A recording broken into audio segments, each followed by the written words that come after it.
Bonjour les yogis, c'est Valentine. Aujourd'hui, une vidéo assez particulière. Je viens de repenser à un texte que j'avais écrit il y a un an à peu près, à la demande de l'assistante de Lilou, Lilou Massé de la télé Lilou. Je suivais le coaching en ligne pour mon premier défi. C'était au printemps dernier. Et l'assistante avait demandé des témoignages sur le même exemple que Lilou qui a écrit je suis célibataire et ça me plaît, je n'ai pas d'argent et ça me plaît, j'ai perdu mon job et ça me plaît. Vous voyez, pour voir cette dichotomie entre les parts d'ombre et de lumière dans la vie. Et aujourd'hui, le thème que j'ai choisi, c'est la beauté cachée, suite au film Collateral Beauty que je suis allée voir il y a 2 semaines. Euh, et donc, je n'ai fait que répéter ça cette semaine dans les cours de yoga. Assurons-nous de ne pas passer à côté de la beauté cachée. Alors je voulais vous partager ce texte que j'ai écrit au printemps dernier. Je ne sais pas s'il va être retenu pour figurer dans le livre de Lilou, je ne pense pas parce que je n'ai pas eu de nouvelles. Mais c'est pas grave, c'est pas le plus important. L'important c'est que je l'ai écrit pour moi. Ça a été très difficile à écrire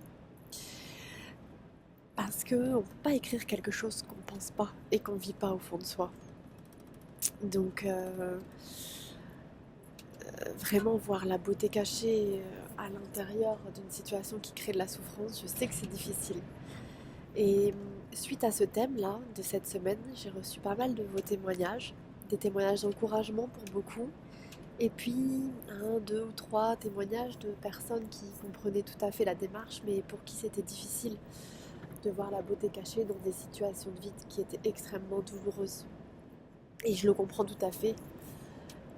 Avant d'envoyer la vidéo d'ailleurs sur la beauté cachée, j'avais hésité un petit peu, je me suis dit j'espère que je vais pas froisser des gens. Mais bon, je ne pense pas. Alors voilà, si ça vous intéresse, je vais vous lire le texte. C'est un texte qui fait une page à 4, c'est quand même assez long. Donc de toute façon, vous êtes libre d'écouter ou pas. Et je voulais le partager aussi parce que sur mon site, j'ai expliqué un petit peu mon histoire, mais pas vraiment en détail. Bon, là, dans ce texte, je ne rentre pas non plus dans les détails, j'ai essayé de résumer, même s'il y avait beaucoup à dire quand même. Et j'ai pas mal de gens qui me posent pas des questions, parce que les gens veulent pas être indiscrètes, mais bon, qui me soutiennent, qui m'envoient du courage et qui me disent qu'ils savent pas exactement ce qui se passe, pourquoi je suis pas avec mes enfants. Et je pense qu'il est temps. Je pense que le moment est venu pour moi de livrer ça. Il y a rien à cacher. Mais si vous voulez, quand on a été sous l'emprise psychologique comme ça pendant 15 ans, on n'a plus du tout confiance en soi. Et après, on a l'impression de fauter tout le temps. Parce que quand on est avec un manipulateur, on fait jamais bien. Jamais rien n'est bien. Donc on va douter de tout ce qu'on fait. Et du coup, après, on a tendance peut-être à se cacher, à croire qu'on fait mal. Donc, vous voyez, à raser un peu les murs.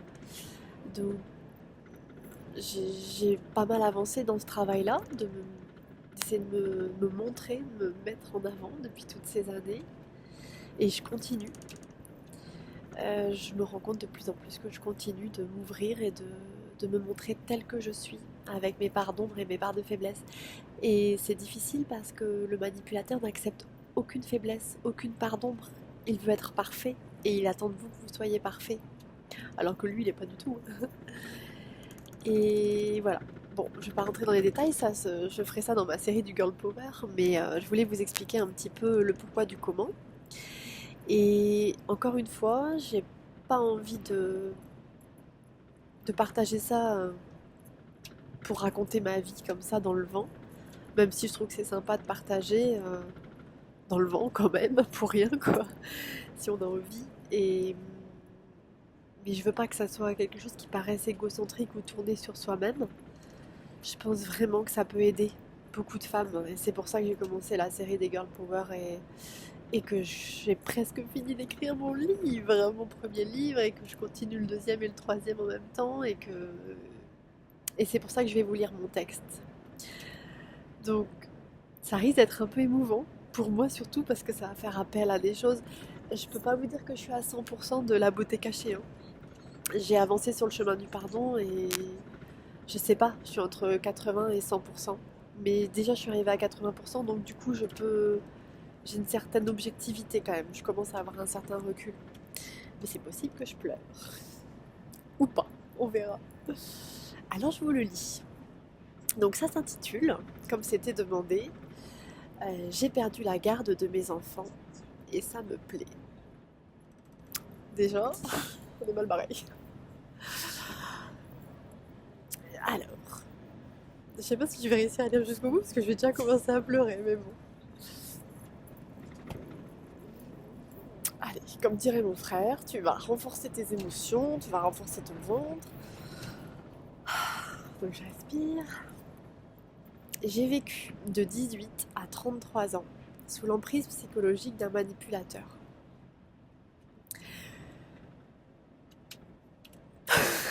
Je sais pas si je vais réussir.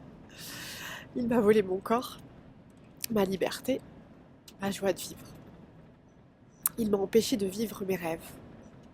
Alors attention, je précise direct. Je précise direct que je ne suis plus victime, n'est-ce pas? Donc je me place pas du tout dans un statut de victime quand je vous lis cette vidéo. C'est vraiment pour un partage. Mais du coup, comme l'a fait Lilou, on est obligé d'aller voir la pardon et la part de lumière. Donc il y a d'abord la pardon, c'est en 2 temps le texte, et ensuite, deuxième partie du texte, c'est la part de lumière. Donc voilà, je vous précise pour ça. Donc je recommence. J'ai vécu de 18 à 33 ans sous l'emprise psychologique d'un manipulateur. Il m'a volé mon corps, ma liberté, ma joie de vivre. Il m'a empêché de vivre mes rêves. Il m'a isolé de ma famille, de mes amis. Pendant 15 ans, il m'a vampirisé. Je souhaitais sa mort, je pensais au suicide. Le seul projet personnel qui m'était permis, car il me gardait à la maison, était la maternité. Quand j'ai ouvert les yeux sur cette emprise, en 2011, il m'a suffi d'un quart de seconde pour prendre conscience de l'état de destruction psychologique et émotionnelle avancé dans lequel je me trouvais. Ma décision fut prise à l'instant. La fuite, pour ma survie et celle de mes enfants. Il n'avait plus de prise sur moi, il ne le supportait pas. Si je n'étais plus à lui, il lui fallait me détruire. Je me souviens de cette phrase qu'il prononça à voix basse, à mon oreille, en plein milieu de la cour de l'école, le sourire aux lèvres pour préserver les apparences. Tu es en train de creuser ta tombe. J'ai cru m'évanouir. Aussi incroyable que cela puisse paraître, il réussit à manipuler l'assistante sociale, les médecins, la police, la directrice d'école. Il se montra parfait et exemplaire, masque lisse cachant le diable, aux yeux des institutions et de la justice. Je devins la pestiférée hystérique en fuite qui voulait abandonner ses enfants. Il me les arrachait même des bras à l'école. Le coup près tomba, inexorablement. Il obtint la résidence principale des enfants à son domicile. Je ne disposais plus que d'un droit de visite et d'hébergement pour m'occuper de mes enfants une fois par mois et pendant les vacances scolaires, sans parler de tous les frais de transport et de la pension alimentaire à ma charge. L'emprise psychologique n'avait pas été retenue, malgré tous mes efforts pour la démontrer. C'était moi la coupable d'être partie. Ma plus grande peur devint réalité. Il me prit mes enfants, la chair de ma chair. Il me prit mes bébés, que j'avais aimés, élevés, nourris et chéris sans compter. J'ai cru mourir. La colère et le sentiment d'injustice me rongèrent les tripes, me bloquèrent le dos, m'enragèrent les dents. J'étais en fureur. Cela fait 4 ans que mes 2 enfants de 13 et 8 ans aujourd'hui vivent au quotidien chez leur père pervers narcissique manipulateur, élevés par une autre femme, devenue bonne à tout faire, comme moi auparavant, tombée dans ses filets juste après moi. Je les ai vus enfermés au cœur d'un conflit de loyauté, manipulés, pressurisés. J'ai entendu ma fille.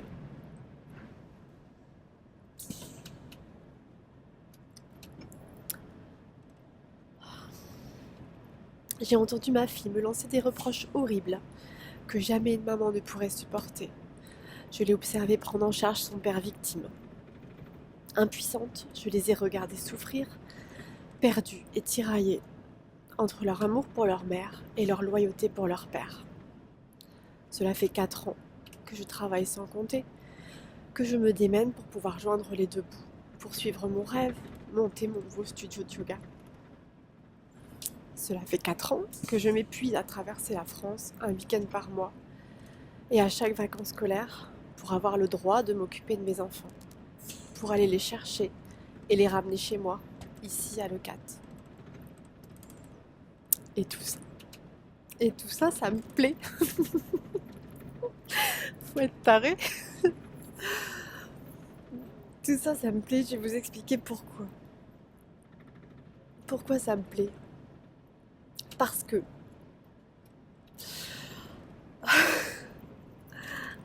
pendant ces 15 ans d'enfermement, j'ai expérimenté dans la matière cette magnifique phrase de Neale Donald Walsch, que je pense d'ailleurs que je vais me faire tatouer sur le corps, c'est obligé, elle m'a tellement sauvé la vie. En l'absence de ce qui n'est pas, ce qui est n'est pas. Je trouve ça trop beau. J'ai expérimenté la non-liberté pour avancer sur le chemin de la véritable liberté. Je me suis plongée corps et âme dans la seule porte de sortie que j'ai trouvée, le yoga, qui m'a sauvé la vie. Mon instinct de survie m'a fait devenir maman, et j'ai élevé avec amour et don de moi-même mes 2 petits anges. J'ai expérimenté la foi, l'amour, la compassion. J'ai observé la magie de la présence des petits anges à mes côtés et aux côtés de mes enfants, accueillant leurs signes avec une gratitude inouïe.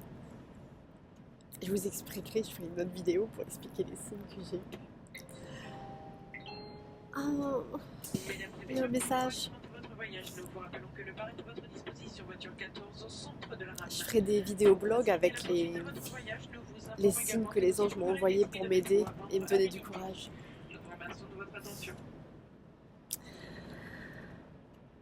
J'ai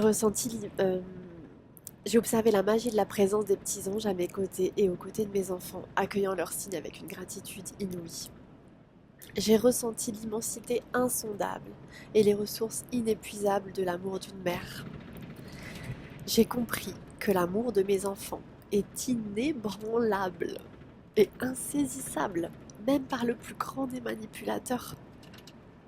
J'ai cheminé sur la voie du pardon, et je chemine encore. J'ai accueilli avec émerveillement le soutien inconditionnel de ma famille, de mes amis, des centaines de yogis de la communauté yoga que j'ai créée à travers la France, que j'ai contribué à créer. J'ai continué d'apprendre des livres, mes guides de toujours. J'en écris moi-même pour partager mon expérience. J'ai appris à me sentir digne de cela, pour pouvoir inspirer les autres. Je fais maintenant entièrement confiance à mes petits. J'ai saisi les occasions, les unes après les autres, de leur transmettre toutes ces belles notions. Ils connaissent maintenant l'arc-en-ciel d'amour qui nous relie et que personne ne peut briser. Et ils savent qu'ils peuvent transformer les épinards en fraises. J'ai expérimenté, comme Khalil Gibran le dit, que mes enfants ne sont pas mes enfants, mais qu'ils sont les enfants de la vie. J'ai laissé tomber cette part d'ego qui me faisait croire qu'ils ne pouvaient être heureux qu'avec moi, que mes choix pour eux étaient les meilleurs. J'ai accepté que d'autres personnes influencent leur quotidien. J'ai lâché prise. J'ai tiré parti de cette situation en voyant le positif. J'ai mis l'accent sur la qualité du temps passé avec eux et non sur la quantité. Je me suis occupée de moi pour la première fois de ma vie. J'ai demandé de l'aide Je me suis soignée par la yoga thérapie. Je me suis reconstruite. Je continue de me reconstruire. Mais j'ai bien reconstruit une bonne partie. J'ai retrouvé ma féminité. Je continue de la retrouver. Ma confiance en moi. Je continue encore. J'ai découvert le véritable amour. Celui qui rend l'autre encore plus libre qu'il ne l'était au départ. Et plus je me libère, plus je peux transmettre ce que j'apprends à mes enfants. Quel meilleur cadeau pourrais-je leur offrir que l'exemple d'une maman,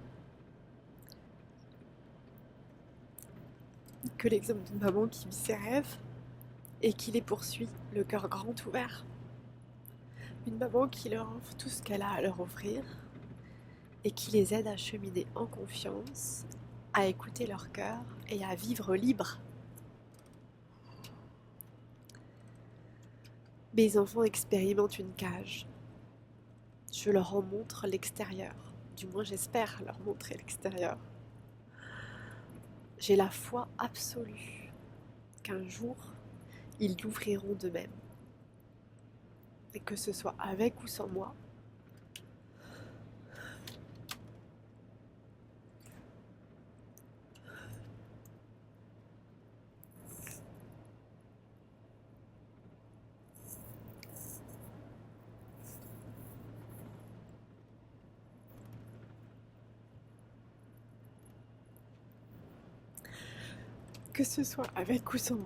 ce jour-là, mes enfants seront libres.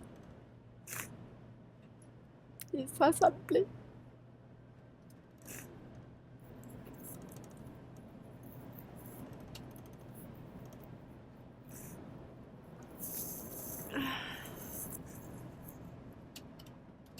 Je vais pas m'excuser de pleurer, parce qu'il faut pas. C'est tellement bon de pleurer, ça nettoie. Voilà. Mais je vous remercie de m'avoir écouté jusqu'au bout. Et puis, ça me fait du bien de vous le partager. Ça me fait du bien de me libérer de tout ça. Il n'y a pas tout, c'est un résumé.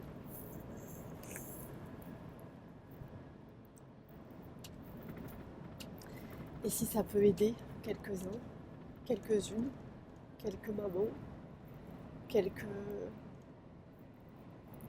familles, quelques proches de femmes qui sont dans cette situation, la solution c'est quoi? C'est l'amour. Namasté.